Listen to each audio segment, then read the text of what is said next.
Olá pessoal, eu sou a Tamara e chegamos no capítulo 6 do livro Missionários da Luz.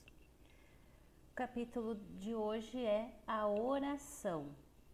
Então nós vimos no capítulo 5 os 3 médiuns, estudantes, trabalhadores do centro espírita, saindo de uma noite de trabalho e indo para a sua residência. Então agora vamos continuar. Após separar-se da genitora e da irmã, dispôs-se o rapaz a tomar o caminho da residência que lhe era própria. No capítulo anterior, ele estava saindo do centro espírita, centro espiritualista, com a sua mãe e a sua irmã. E aí vieram conversando até um determinado ponto em que eles se separaram. Seguimo-lo de perto, diz André Luiz. Doía-me identificar-lhe a posição de vítima, cercado pelas 2 formas escuras. As observações referentes à microbiologia psíquica impressionavam-me fortemente. Conhecia de perto as alterações circulatórias, determinando a embolia, o infarto, a gangrena. Tratara noutro tempo inúmeros casos de infecção através de artrites e miosites, úlceras gástricas e abscessos miliares. Examinara atenciosamente no campo médico as manifestações do câncer, dos tumores malignos, em complicados processos patológicos. Vira múltiplas expressões microbianas no tratamento da lepra, da sífilis, da tuberculose. Muitas vezes, na qualidade de defensor da vida, permanecera longos dias em duelo com a morte, sentindo a inutilidade de minha técnica profissional no ataque aos vírus estranhos que apressavam a destruição orgânica, zombando-me dos esforços.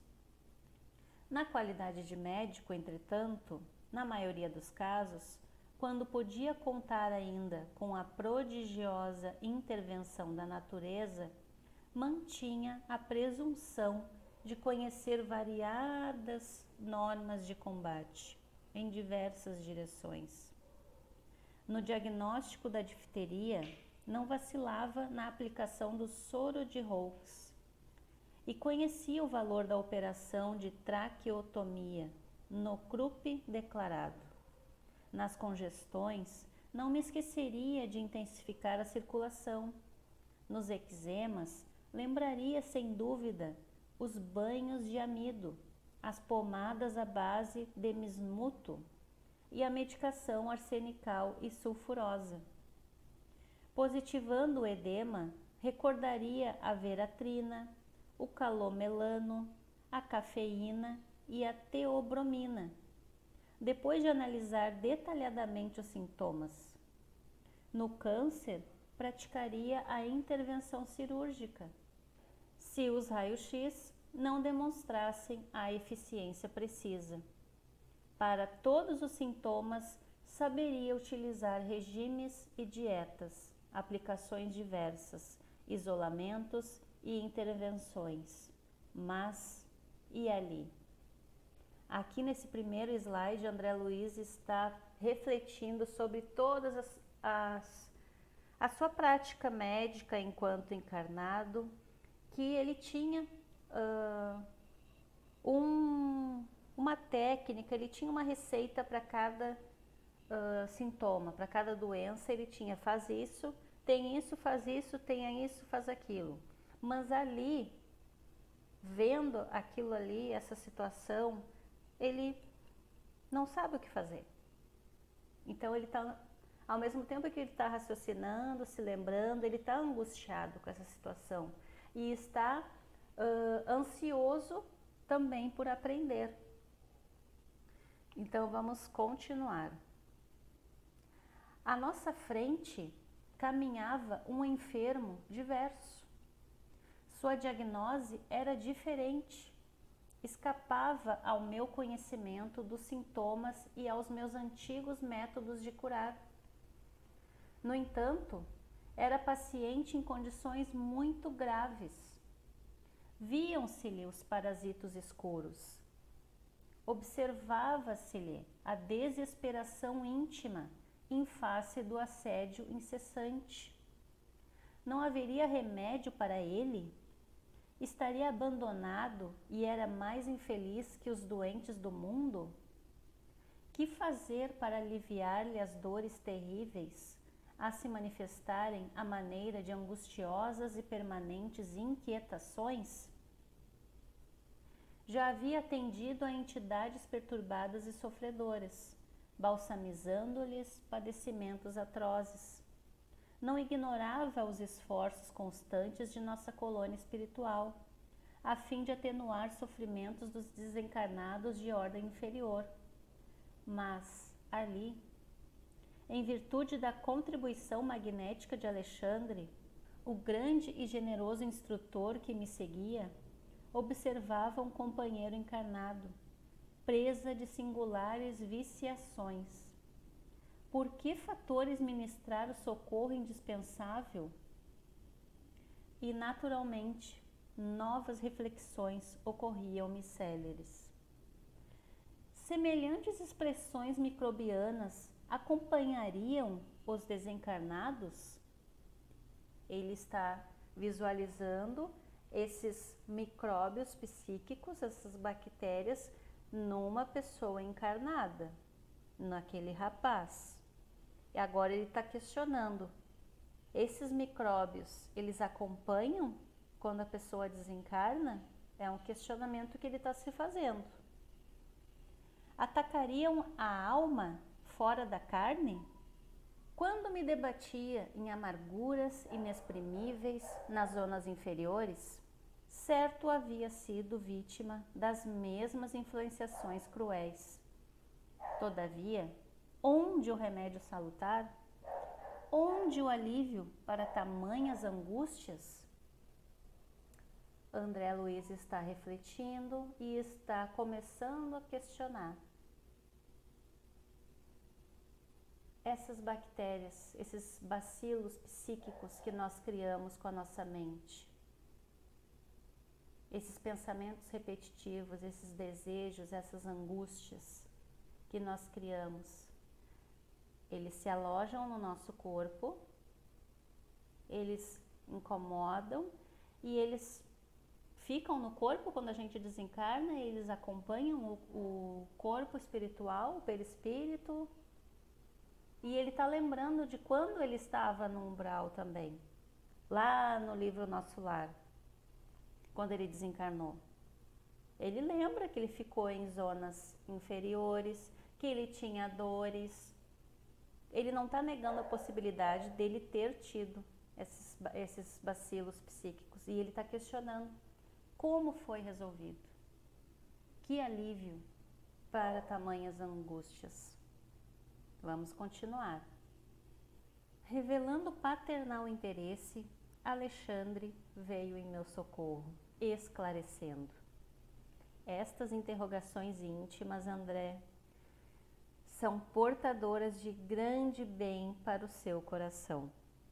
Começa a observar as manifestações do vampirismo, as quais não se circunscrevem ao ambiente dos encarnados. Opa, aqui ele já respondeu. Não se circunscreve ao ambiente dos encarnados. Não é só enquanto encarnado que a gente tem esses bacilos psíquicos. Quase que a totalidade de sofrimentos nas zonas inferiores deve a ela sua dolorosa origem. Criaturas desviadas da verdade e do bem, nos longos caminhos evolutivos, reúnem-se umas às outras para a continuidade das permutas magnéticas de baixa classe. Os criminosos de vários matizes, os fracos da vontade, os aleijados do caráter, os doentes voluntários, os teimosos e recalcitrantes de todas as situações e de todos os tempos integram comunidades de sofredores e penitentes do mesmo padrão, arrastando-se pesadamente nas regiões invisíveis ao olhar humano. Todos eles segregam forças detestáveis e criam formas horripilantes, porque toda a matéria mental está revestida de força plasmadora e exteriorizante, como se fosse uma massinha de modelar. Mas, objetei, sinto que o campo médico é muito maior depois da morte do corpo. Sem dúvida, redarguiu meu interlocutor sereno. Quando compreendermos a extensão dos ascendentes morais em todos os acontecimentos da vida. Entretanto, considerei, horrorizam-me as novas descobertas na região microbiana. Que fazer contra o vampirismo? Como lutar com as forças mentais degradantes? No mundo, temos a clínica especializada, a técnica cirúrgica, os antídotos de vários sistemas curativos. Mas aqui? O que fazer aqui? Então, retomando, Alexandre diz que não só os encarnados criam com seus pensamentos, suas angústias, seus problemas, essas formas mentais, mas quando desencarna, os desencarnados mantêm ou não, né? Daí varia do seu livre-arbítrio, mas pelos relatos a gente sabe que são muitos, e aqui ele coloca, né, os criminosos, os fracos da vontade, os aleijados de caráter, os doentes voluntários, os teimosos e recalcitrantes de todas as situações integram essa comunidade, ou seja, todos eles têm esses resíduos, essas bactérias psíquicas, porque estão alimentando, né, sentimentos aqui, como o caso criminosos de vários matizes, está alimentando a raiva, a vingança, então está produzindo, como uma massinha de modelar, está produzindo permanentemente os seus próprios bacilos psíquicos até o momento em que ele se dá conta, né, pelo arrependimento, por alguma ajuda espiritual, mas enquanto isso, ele está ali produzindo. Quanto mais ele pensa, mais ele está produzindo. Mas uma coisa que me inquietou nesse slide foi que eu me identifiquei com essas descrições aqui. Os fracos da vontade. Quantas vezes a gente começa uma coisa e para, a gente tem preguiça, a gente arruma uma desculpa para não fazer algo. Eu estou sendo uma fraca da vontade. Não às 24 horas, mas em alguns momentos. E será que nesses momentos eu não estou produzindo em mim bacilos psíquicos? Aleijados do caráter. Aquelas pessoas que mentem, que fazem a cara de positiva para as pessoas, mas nas costas falam mal, fazem fofoca. Os doentes voluntários, aquelas pessoas que querem ficar doente, que procuram uma doença, vai no médico, o médico não identifica e vai em outro, até que algum médico ache a doença, ou acaba não achando, aí a pessoa acaba indo na farmácia e compra o remédio por conta e se trata. E a gente sabe que tem muitas pessoas que fazem isso. Então, em algumas dessas descrições eu me identifiquei, e talvez seja aqui também um exercício para nós identificar, em alguns momentos eu faço isso, então será que nesses momentos eu posso estar criando bacilos psíquicos? Então é o momento para gente, vamos parar e já vamos fazer alguma coisa para isso não se repetir, para o nosso bem, e vamos continuar as reflexões. Alexandre sorriu pensativo e falou, depois de uma pausa mais longa. Conforme verificamos, André, o tratamento remoto nos templos, a ascendência da fé nos processos de medicina, nos séculos passados e a concepção de que as entidades diabólicas provocam as mais estranhas enfermidades no homem, não são integralmente destituídas de razão. Então, Alexandre aqui está dizendo que já de forma indireta, sutil, já foi dito que as doenças têm lá o seu fundo emocional de remorsos, de angústias e que sim, né, mente sã, corpo são. Se tu tá com alguma doença, a tua mente também não tá boa. Então, de certa forma, foi dito lá atrás. Não com essas palavras de agora deste livro, mas já foi dito. Indubitavelmente, entre os espíritos encarnados, as expressões mentais dependem do equilíbrio do corpo, assim como a boa e perfeita música depende do instrumento fiel. Mas a ciência médica atingirá culminâncias sublimes quando verificar no corpo transitório a sombra da alma eterna. Cada célula física é instrumento de determinada vibração mental. Cada célula que nós temos tem uma determinada vibração mental. Todos somos herdeiros do Pai que cria, conserva, aperfeiçoa, transforma ou destrói.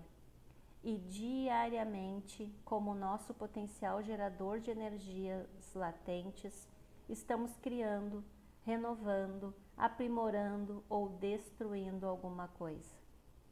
Justifico a surpresa de seus raciocínios ante a paisagem nova que se desdobra à sua vista. A luta do aperfeiçoamento é vastíssima. Quanto ao combate sistemático ao vampirismo, nas múltiplas moléstias da alma, aqui também, no plano de nossas atividades, não faltam processos saneadores e curativos de natureza exterior.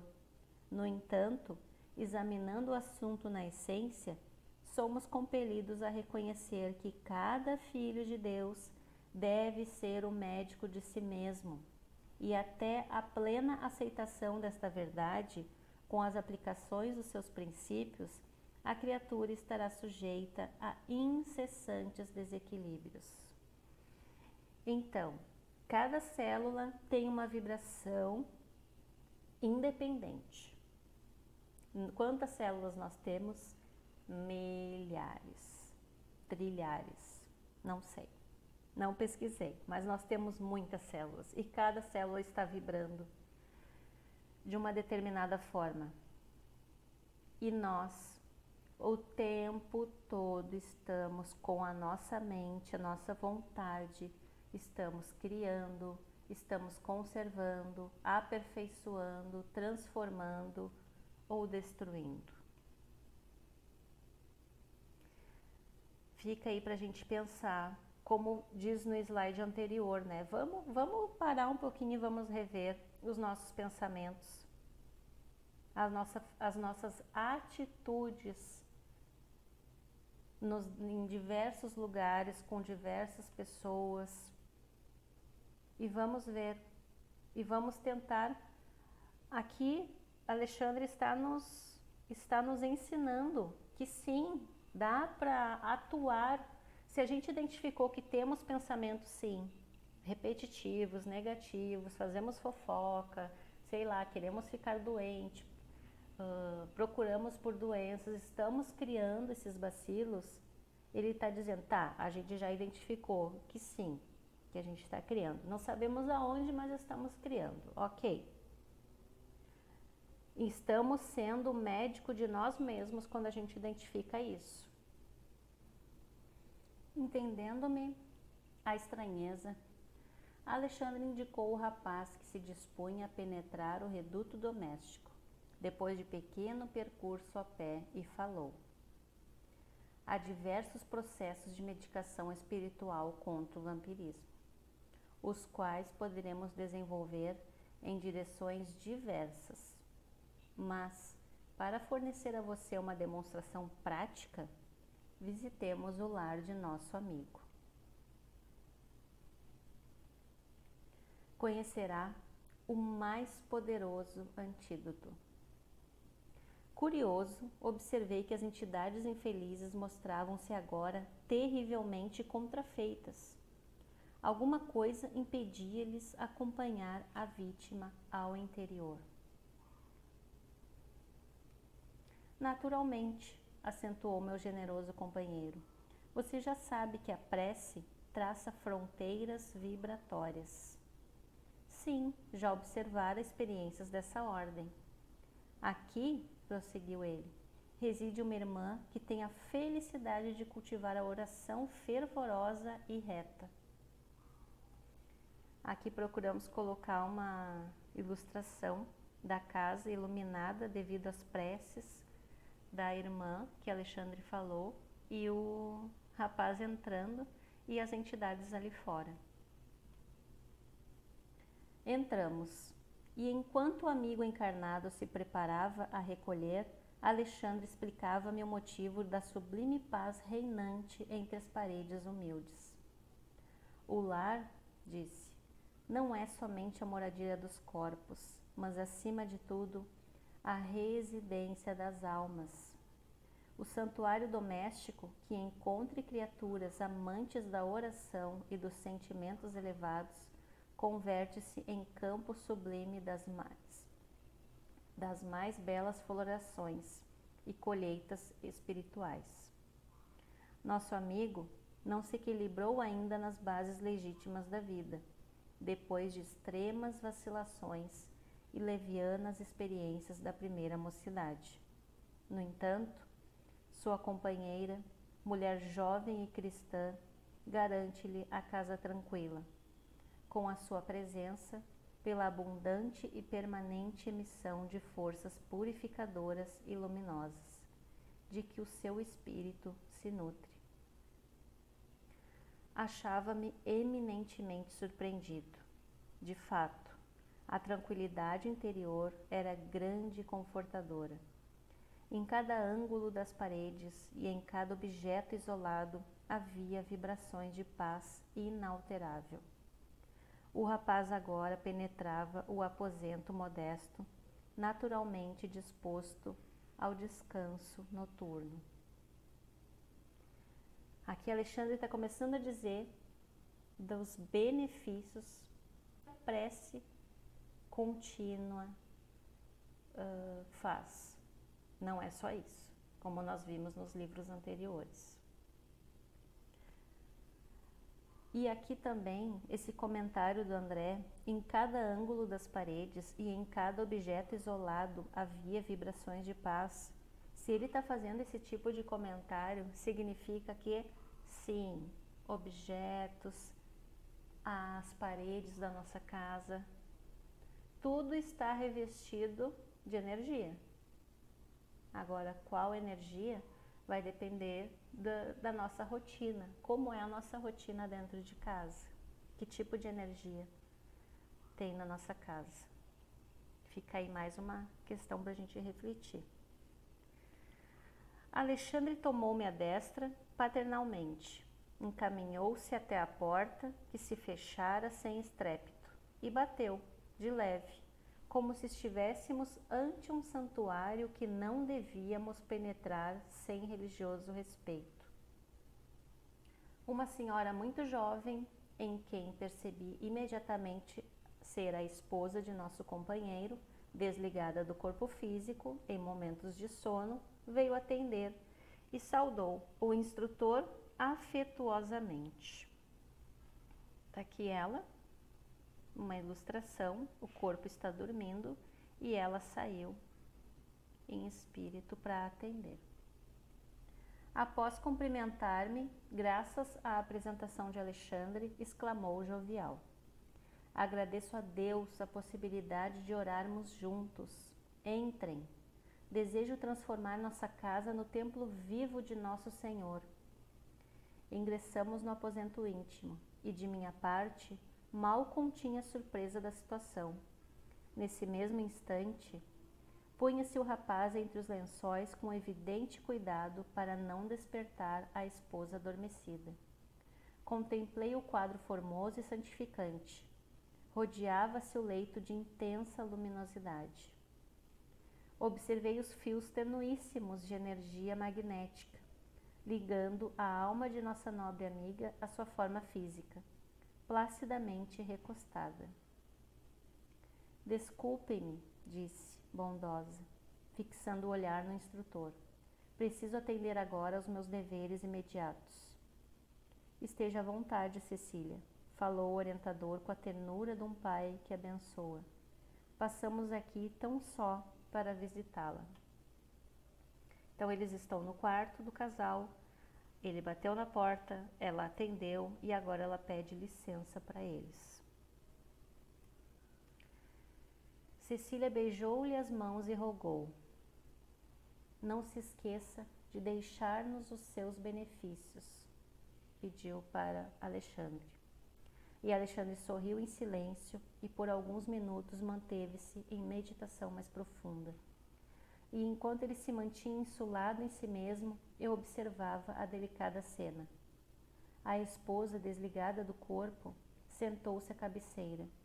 E no mesmo instante o rapaz, como se estivesse ajeitando os travesseiros, descansou a cabeça em seu regaço espiritual. Cecília, acariciando-lhe a cabeleira com as mãos, elevava os olhos ao alto, revelando-se em fervorosa prece. Luzes sublimes cercavam-na toda, e eu podia sintonizar com as suas expressões mais íntimas, ouvindo-lhe a rogativa pela iluminação do companheiro, a quem parecia amar infinitamente. Comovido com a beleza de suas súplicas, reparei com assombro que o coração se lhe transformava num foco ardente de luz, do qual saíam inúmeras partículas resplandecentes, projetando-se sobre o corpo e sobre a alma do esposo com a celeridade de minúsculos raios. Faz de conta que está saindo aqui do coração.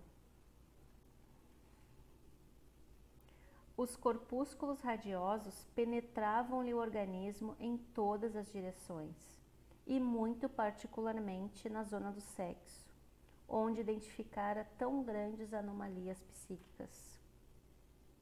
Concentravam-se em massa, destruindo as pequenas formas escuras e horripilantes do vampirismo devorador. Vamos voltar. Destruindo as pequenas formas escuras e horripilantes do vampirismo devorador. Os elementos mortíferos, no entanto, não permaneciam inativos. Lutavam desesperados com os agentes da luz. O rapaz, como se houvera atingido um oásis, perdera a expressão de angustioso cansaço. Demonstrava-se calmo e gradativamente cada vez mais forte e feliz no momento em curso.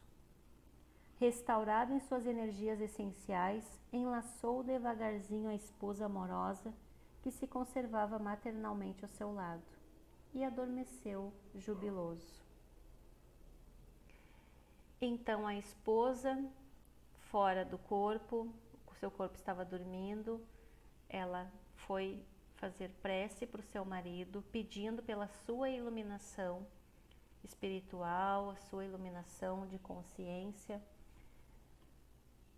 pela sua vontade, pelo seu sentimento, ela irradiou do seu coração, ela se iluminou, irradiou do seu coração partículas resplandecentes, minúsculos raios de luz, que foram encontrar essas anomalias psíquicas.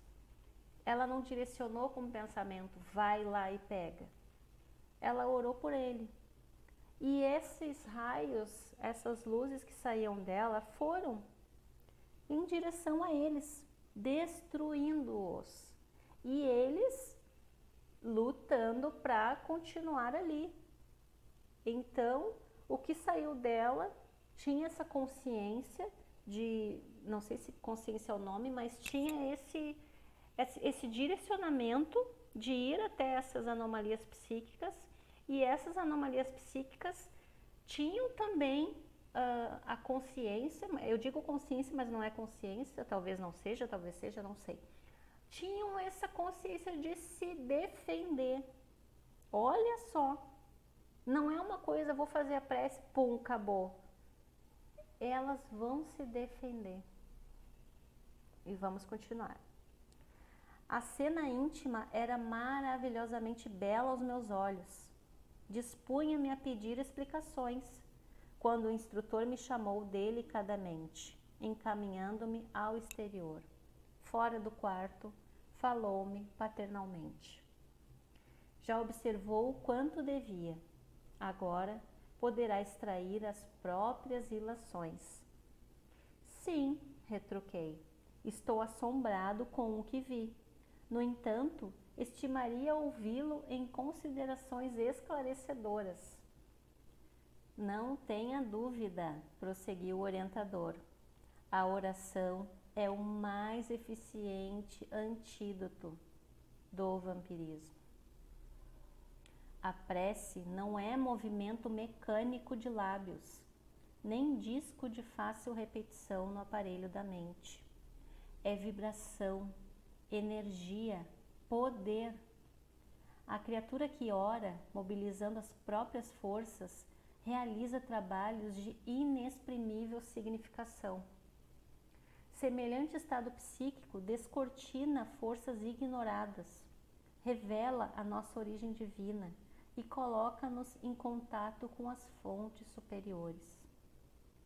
Dentro dessa realização, o espírito, em qualquer forma, pode emitir raios de espantoso poder. Após breve intervalo, Alexandre considerou, imprimindo mais força ao ensinamento. E você não pode ignorar que as próprias formas inferiores da Terra se alimentam quase que integralmente de raios. Descem sobre a fronte humana em cada minuto bilhões de raios cósmicos, oriundos de estrelas e planetas amplamente distanciados da Terra, sem nos referirmos aos raios solares, caloríficos e luminosos, que a ciência terrestre mal começa a conhecer. Os raios gama, provenientes do elemento rádio, que se desintegra incessantemente no solo, e os de várias expressões, emitidos pela água e pelos metais, alcançam os habitantes da Terra pelos pés, determinando consideráveis influenciações. E em sentido horizontal, experimenta o homem a atuação dos raios magnéticos, exteriorizado pelos vegetais, pelos irracionais e pelos próprios semelhantes. Olhem o mar de energia em que estamos imersos. Olhem quanta energia do Sol, dos planetas, das estrelas, da terra, das plantas, da água, dos minerais, das pessoas, dos vegetais, dos irracionais. A admiração impusera-me silêncio, mas o orientador prosseguiu após ligeiro intervalo. E as emanações de natureza psíquica que envolvem a humanidade, provenientes das colônias de seres desencarnados que rodeiam a Terra? Em cada segundo, André, cada um de nós recebe trilhões de raios de várias ordens e emitimos força que nos são peculiares e que vão atuar no plano da vida, por vezes em regiões muitíssimos afastadas de nós. Nesse círculo de permuta incessante, os raios divinos, expedidos pela oração santificadora, convertem-se em fatores adiantados de cooperação eficiente e definitiva na cura do corpo, na renovação da alma e iluminação da consciência. Toda prece elevada é manancial de magnetismo criador e vivificante, e toda criatura que cultiva a oração como devido equilíbrio do sentimento transforma-se gradativamente em foco irradiante de energias da divindade. As elucidações do instrutor calaram-me profundamente no ser. Desejando, contudo, certificar-me quanto a outro pormenor da sublime experiência, interroguei. Bastará, porém, o recurso da esposa para que o nosso doente restaure o equilíbrio psíquico? Alexandre sorriu e respondeu. O socorro de Cecília é valioso para o companheiro, mas o potencial de emissão divina pertence a ela, como fruto incorruptível dos seus esforços individuais. Significa para ele o acréscimo de misericórdia, que deverá anexar em definitivo ao patrimônio de sua personalidade, através do trabalho próprio. Receber o auxílio do bem não quer dizer que o beneficiado seja bom. Nosso amigo precisa devotar-se com fervor ao aproveitamento das bênçãos que recebe, porque inegavelmente toda cooperação exterior pode ser interrompida e cada filho de Deus é herdeiro de possibilidades sublimes e deve funcionar como médico vigilante de si mesmo. Somos um manancial de magnetismo criador e vivificante. Estamos recebendo o tempo todo, a emissão de raios, de energias, como vimos no slide anterior, e estamos emitindo também.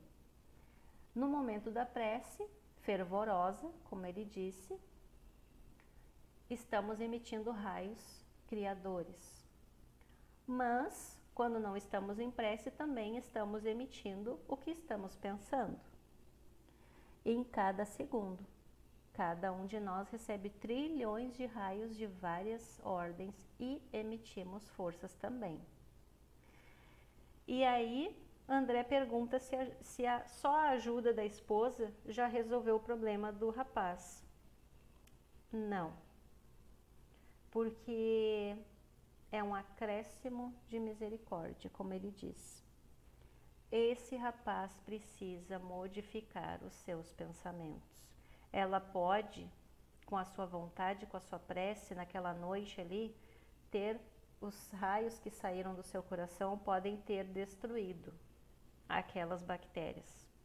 Mas se o rapaz continuar pensando outras coisas, as mesmas coisas que ele vinha pensando, vontade de ir num lugar onde tenha festa, encontrar outras mulheres, não sei, beber, ele não mudou o pensamento.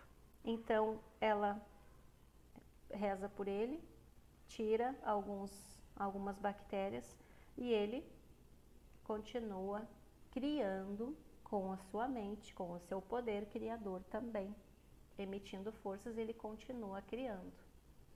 Então nós precisamos ver os nossos pensamentos, nossos sentimentos e tentar de alguma forma, de algum jeito, modificar isso.